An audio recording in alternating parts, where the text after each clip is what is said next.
மாமா அங்க பாத்தீங்களா போட்டோ சூப்பரா இருக்கு.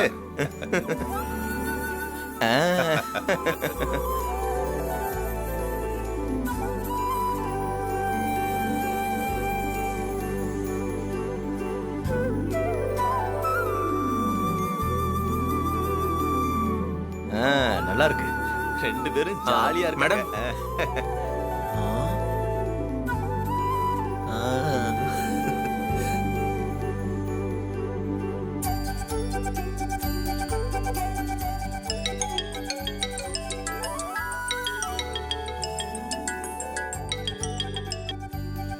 ஹலோ அம்மா.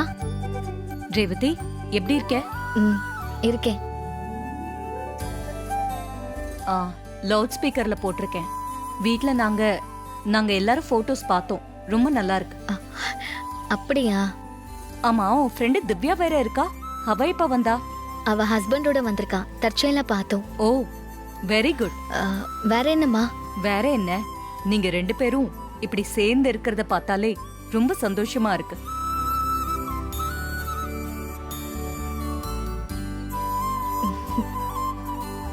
அம்மா ரேவதி போன மாப்பிள்ளைட்டு கொடுமா. சரிப்பா. அப்பா. ஹலோ மாமா. மாப்பிள்ள என் பொண்ணை நல்லா பாத்துக்கங்க. அங்க ஏற்காடு கிளைமேட்லாம் எப்படி இருக்கு? நல்லா இருக்குல்ல? நல்லா இருக்கு மாமா. சகல செம்மையா என்ஜாய் பண்ணுங்க. ஹனிமூனுக்கு 4 நாள் பத்தலனா இன்னும் 4 நாள் இருந்து ஜாலியா என்ஜாய் பண்ணிட்டு வாங்க. ஒன்னும் அவசரம் இல்ல. என்ன அங்க போய் சண்டை போட்டுக்குவாங்கன்னு பார்த்தா ஜாலியா சுத்துற மாதிரி தெரியுது. அங்க என்ன நடக்குதுன்னு ஒண்ணுமே புரியலையே.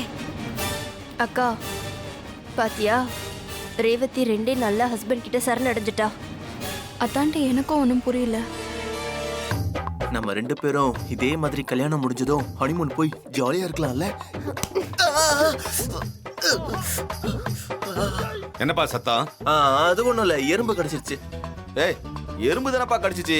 ஏதோ டைனோசர் மியூசியம் மாதிரிலாம் எஃபெக்ட் கொடுத்துட்டு இருக்க. இப்படி எல்லாம் பேசினா கொன்னுடுவேன். மாப்பிள்ள போனை ரேவதி கிட்ட கொடுங்க. சரிங்க அத்தா. உங்க அம்மா பேசுறாங்க. ஹலோ சொல்லுங்கம்மா. ரேவதி, நீங்க எப்படி இருக்கீங்கன்னு கேக்குறதுக்காக தான் ஃபோன் பண்ணேன்.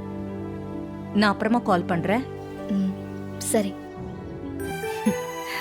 பாத்தியா சந்திரா, இதுக்கு தான் நான் ஹனிமூனுக்கு அனுப்பி வச்சேன். ரெண்டு பேரும் தனியா இருந்தா மனசு விட்டு பேசிப்பாங்க, ஒருத்தர் நல்லா புரிஞ்சுப்பாங்க. நான் நினைச்சதுதான் நடந்திருக்கு. எப்படியோ ரெண்டு பேரும் நல்லா இருந்தா சந்தோஷம் தானம்மா.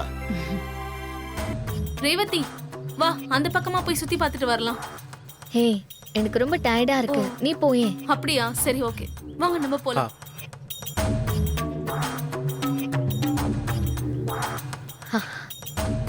இப்ப நம்ம ரெண்டு பேரும் சேர்ந்து இருக்கிறத பார்த்துட்டு வீட்ல என்ன யோசிச்சிருப்பாங்க தெரியுமா? சந்தோஷமா இருக்கிறதா பேசிப்பாங்க. ஆமா, அவங்க நம்மள பார்த்து சந்தோஷமா இருக்கிற மாதிரி நினைச்சு தப்பு கணக்கு தான் போடுவாங்க. எப்போ நீ என் கழுத்துல தாலி கட்டினியோ அப்பவே என் சந்தோஷம் எல்லாம் போயிடுச்சு. இனிமே அது திரும்பி வராது.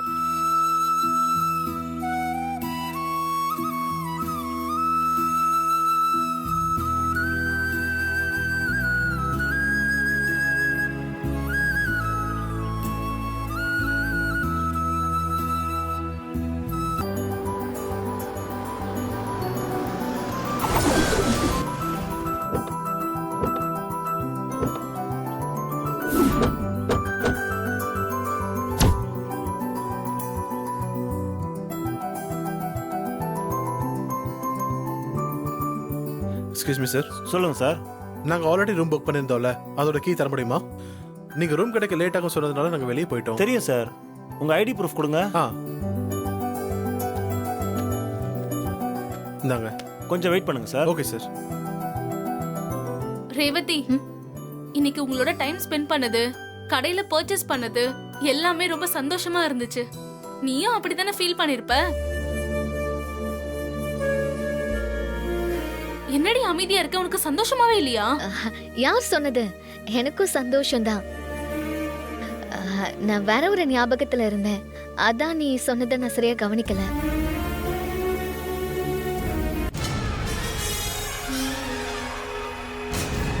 ரேவதி, உங்க 2 பேருக்கும் சின்னதா ஒரு சர்ப்ரைஸ் கொடுக்கலான்னு இருக்கோம். சர்ப்ரைஸா? என்னது? உங்க கல்யாணத்துக்கு தான் எங்களால வர முடியல. அதான் 2 பேருக்கும் சின்னதா ஒரு பார்ட்டி கொடுக்கலான்னு இருக்கோம். பார்ட்டியா? அதெல்லாம் எதுக்கு? வேண்டாம் திவ்யா. இல்ல அதெல்லாம் வேண்டாங்க. வேண்டான்னு சொல்லி எஸ்கேப் ஆக பாக்குறீங்களா? Nothing doing. இன்னைக்கு கேம்ப் ஃபயர் பார்ட்டி உங்க 2 பேருக்கும் இருக்கு.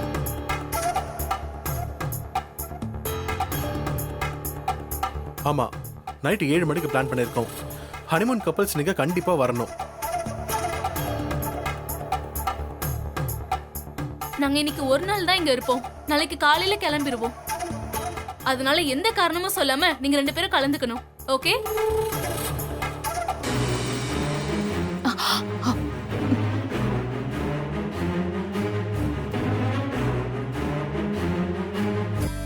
சரி, நீ ஒரு முடிவெடுத்துட்ட. இனிமே அதை மாத்த முடியுமா? நாங்க பார்ட்டியில கலந்துக்கிறோம். இப்போதான் சந்தோஷமா இருக்கு ரேவதி.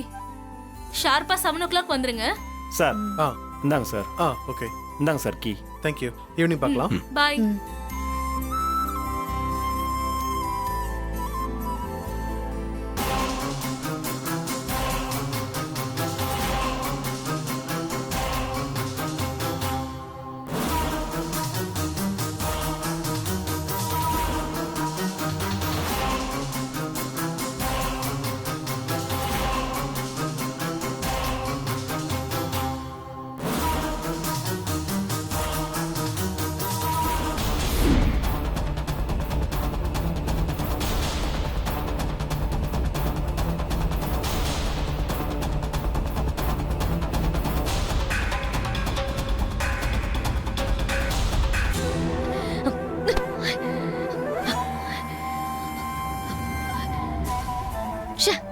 நாலு நாள் அம்மா தொல்லை இல்லாம நிம்மதியா இருக்கலாம் தான் இங்க வந்தேன். ஆனா இங்க வந்தும் நிம்மதியா இருக்க முடியல. காலேஜ் ஃப்ரெண்டுன்னு ஒருத்தி வந்து எல்லாத்தையும் கெடுத்தா. நான் என்ன சிச்சுவேஷன்ல இருக்கேன்னு தெரியாம வெளியில அவுட்டிங் போலான்றான். நைட்டு பார்ட்டின்றான். என்ன ஃப்ரீயாவே யாருமே இருக்க விட மாட்டாங்க. இப்ப எதுக்கு புலம்பிட்டு இருக்க? உனக்கு விருப்பம் எல்லாம் வரலன்னு சொல்ல வேண்டியதானே? அதை விட்டு அங்க ஓகேன்னு சொல்லிட்டு இங்க வந்து ஏன் புலம்பிட்டு இருக்க? என்ன குத்தி காட்டி பேசுறியா? நான் குத்தி எல்லாம் காட்டல, நீ சொன்னதுதான் சொல்றேன். நீ எதுவும் பேசாத. எல்லாம் உன்னால வந்தது. நீ மட்டும் என் கழுத்துல தாலி கட்டாம இருந்திருந்தா எனக்கு இப்படி ஒரு பிரச்சனையே இல்ல. என் வாழ்க்கையை நாசம் பண்ணிட்ட நீ. ரேவதி, நானா விரும்பி உன் கழுத்துல தாலி கட்டல, கட்டாயத்துல தான் நானும் கட்டினேன். இந்த புளிச்சு போன காரணத்தை இன்னும் எத்தனை தடவை சொல்லுவேன்? நீ சொல்ற எந்த காரணத்தையும் நான் நம்ப தயாரா இல்ல. இவ வேற பார்ட்டிக்கு கூப்பிடுவாளே, என்ன பண்றது? இங்க பார், உனக்கு பிடிக்கலனா ஏதாவது ஒரு காரணம் சொல்லி நான் வரலன்னு சொல்ல வேண்டியதானே? அவங்க கிட்ட ஒத்துக்கிட்டு இங்க வந்து புலம்பிட்டு இருக்கிறதுல என்ன பிரயோஜனம்? இப்ப கூட ஒன்றும் கெட்டு போல. உன் ஃப்ரெண்டு கிட்ட போய் எதனா ஒரு காரணம் சொல்லி இன்னைக்கு ஈவினிங் அங்க போறதை அவாய்ட் பண்ணிடு. கொஞ்ச நேரத்துக்கு முன்னாடி ஒத்துக்கிட்டு இப்ப போய் வேண்டான்னு சொன்னா அவ என்ன தப்பா நினைக்க மாட்டாளா? நான் இந்த ஓட்டு வாய வச்சுட்டு சும்மா இல்லாம காலேஜ் டேஸ்ல நான் லவ் பண்ணி தான் கல்யாணம் பண்ணிப்பேன், எனக்கு வர ஹஸ்பண்டா அப்படி பார்த்துப்பேன் இப்படி பார்த்துப்பேன்னு பெருசா சொல்லி தொலைச்சிட்டேன். நீ எனக்கு இப்படி புருஷனா வந்து வாய்ப்பேன்னு கனவுல கூட நினைக்கல. அவகிட்ட போய் நான் கல்யாண வாழ்க்கையில ஏமாந்துட்டேன். நான் நினைச்ச மாதிரி எனக்கு புருஷ அமையலன்னு சொல்ல முடியுமா? அவளுக்கு இதெல்லாம் தெரிஞ்சா ரொம்ப வருத்தப்படுவா. அதனாலதான் எல்லாத்தையும் மறைச்சு பார்ட்டிக்கு வரணும் ஒத்துக்கிட்டேன். என்ன பண்றது? கல்யாணத்துல ஆரம்பிச்சு இப்ப இந்த ட்ரிப் வரைக்கும் எல்லாமே என்ன மீறிதான் நடக்குது. என்னோட தலை எழுத்து.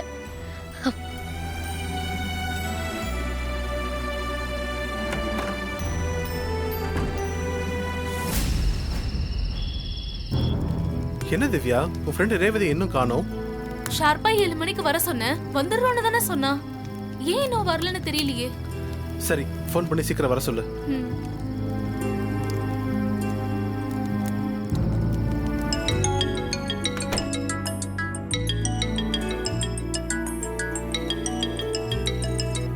ஹலோ. என்ன ரேவதி, 7 மணிக்கு பார்ட்டின்னு சொன்ன, நீ மறந்துட்டியா? ஐயோ இல்ல, ரெடி ஆயிட்டோம். இன்னும் கொஞ்ச நேரத்துல வந்துருவோம். சரி சீக்கிரம் வா, உனக்காக தான் இங்க வெயிட் பண்ணிட்டு இருக்கோம். இதோ வந்துடுறேன். கிளம்பிட்டாலாம், வந்துருவாங்க. என்ன டிரைவர் சார், போலாமா? ம் போலாம். இங்க பாரு, உன்னை இங்கேயே சொல்லிடுறேன். பார்ட்டியில அதை செய்ய சொன்னாங்க, இதை செய்ய சொன்னாங்கன்னு அட்வான்டேஜ் எடுத்துக்கிட்டு என்ன தொடுறது இல்ல வேற ஏதாவது செஞ்சேன்னு வச்சுக்க, அப்புறம் நான் மனுஷியாவே இருக்க மாட்டேன். அங்க வச்சு உன்னை அவமானப்படுத்திடுவேன். புரிஞ்சுதா? நீ நினைக்கிற மாதிரி சந்தர்ப்பத்தை பயன்படுத்திக்கிறாள் நான் கிடையாது.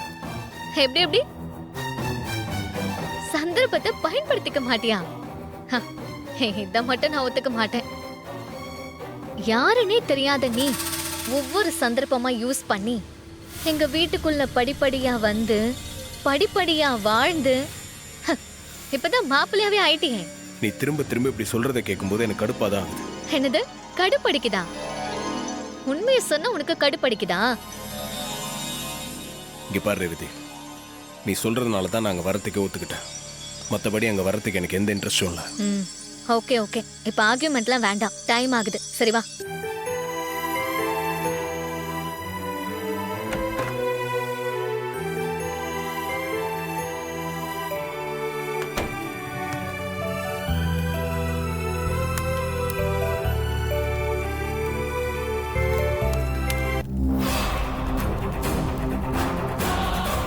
இங்கே யாரையும் காணோம். உன் ஃப்ரெண்டு உனக்கு ஃபோன் பண்ணி வர சொன்னான்னு சொன்னான். அதான் எனக்கு ஒண்ணும் புரியல. நம்மள வர சொல்லிட்டு இவன் எங்க போனான்னு தெரியலையே.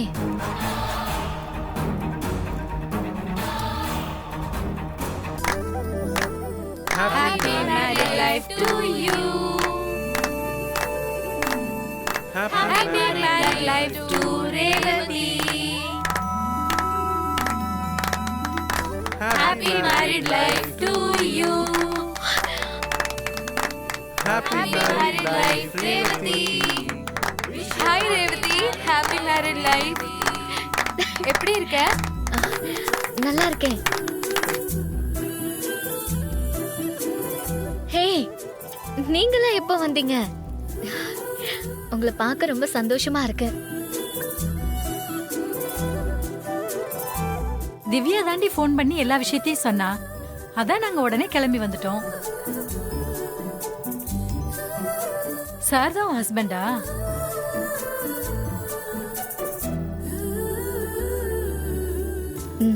ஆமா. வாழ்த்துக்கள் சார். எங்க ரேவதி மாதிரி ஒரு பொண்ணு உங்களுக்கு ஒய்ஃபா கிடைக்க நீங்க கொடுத்து வச்சிருக்கணும்.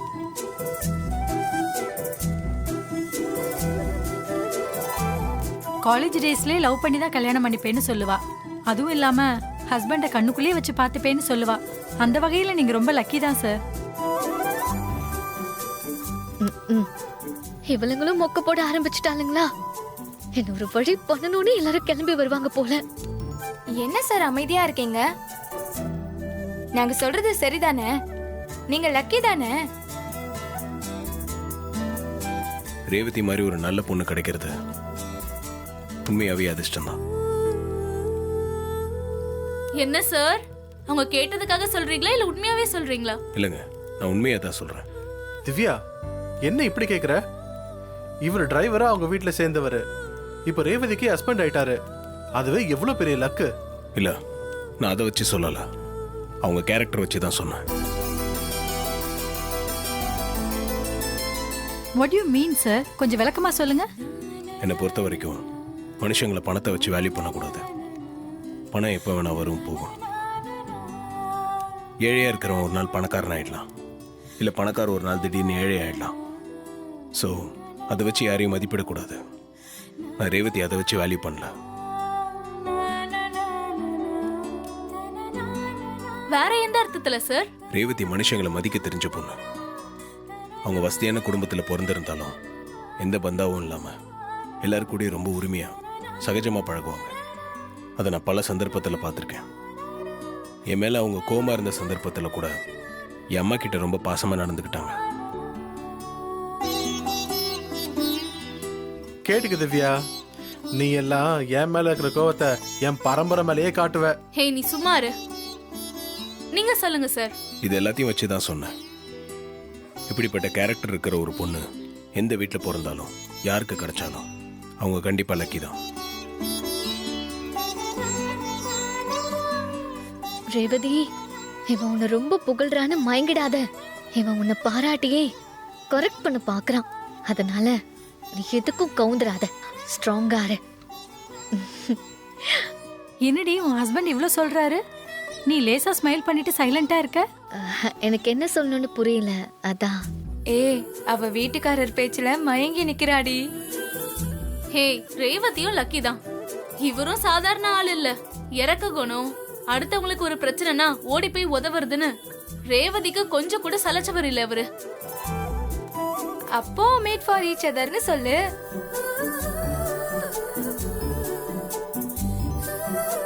ரேவதி, உங்க 2 பேருக்கும் இன்னொரு சர்ப்ரைஸ் இருக்கு. சர்ப்ரைஸா? என்னது?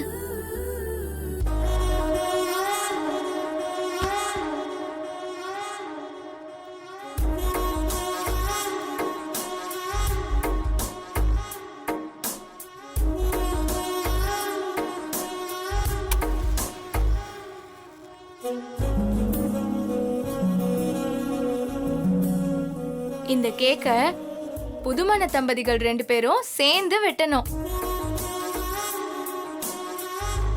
ஹே, இதெல்லாம் எதுக்கு? வேணாண்டி. அதெல்லாம் நீ சொல்லக்கூடாது. எங்களால கல்யாணத்துக்கு வர முடியல. எங்க சந்தோஷத்துக்காக இதை நீங்க வெட்டிதான் ஆகணும். மாப்பிள்ள சார், யோசிக்காதீங்க, நீங்க வெட்டிதான் ஆகணும், வேற வழி இல்ல. சரி, வெட்டுறோம்.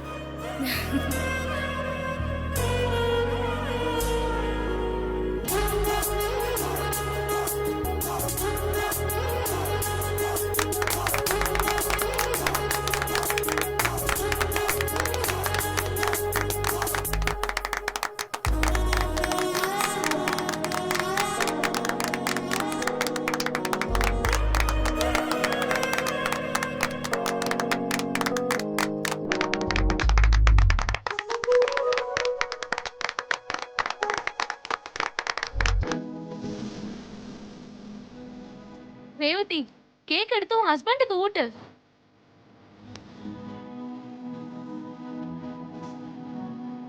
என்ன ரேவதி தயங்குற? உன் ஹஸ்பண்டுக்கு தானே ஊட்ட சொல்றோம், ஊட்டு.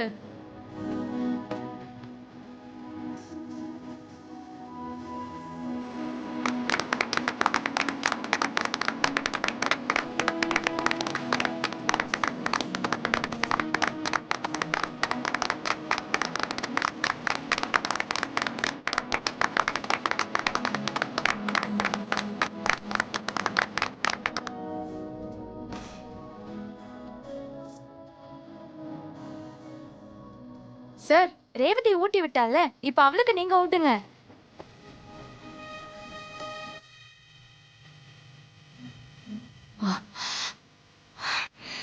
என்ன புருஷன் பொண்டாட்டி இவ்ளோ தயங்குறீங்க? இப்பதான் கல்யாணம் நடந்திருக்கு. ஒருத்தருக்கு ஒருத்தர் சந்தோஷமா ஊட்டி விட்டுக்கோங்க. நம்ம முன்னாடி ஊட்டி விடுறதுக்கு கூச்சப்படுறாருன்னு நினைக்கிறேன். இந்த காலத்துல என்ன கூச்சம்? சார், ஊட்டி விடுங்க. ஊட்டாம நீங்க தப்பிக்க முடியாது.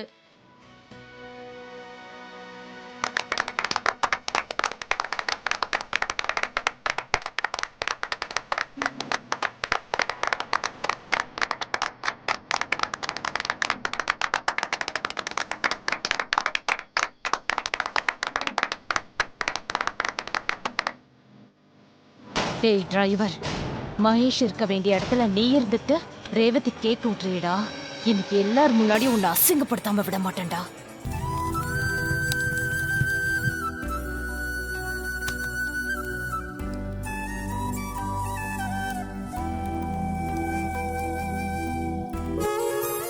ஃப்ரெண்ட்ஸ், உங்க எல்லாருக்கும் ஒரு சந்தோஷமான விஷயம். என் ஹஸ்பண்ட் சூர்யா ஒரு கிட்டாரிஸ்ட். நல்லா கிட்டார் வாசிப்பாரு. அவர் இப்போ ஒரு பாட்டை கிட்டார்ல வாசிக்க போறாரு. இந்த டிரைவர் பையில ரேவதி ஃப்ரெண்ட்ஸ் முன்னால அவமானப்படுத்த இதுதான் நல்ல சான்ஸ். எதையாவது செஞ்சு அவனை அவமானப்பட வைக்கணும். அதை பார்த்து நான் ரசிக்கணும். என்ன பண்ணலாம்? திவ்யா, சூப்பர் டி. உன் ஹஸ்பண்டோட இசையை கேட்க நாங்கெல்லாம் ஆர்வமா இருக்கோம். கிட்டார் எடுத்து வாசிக்க சொல்லு. சூர்யா, வாசி.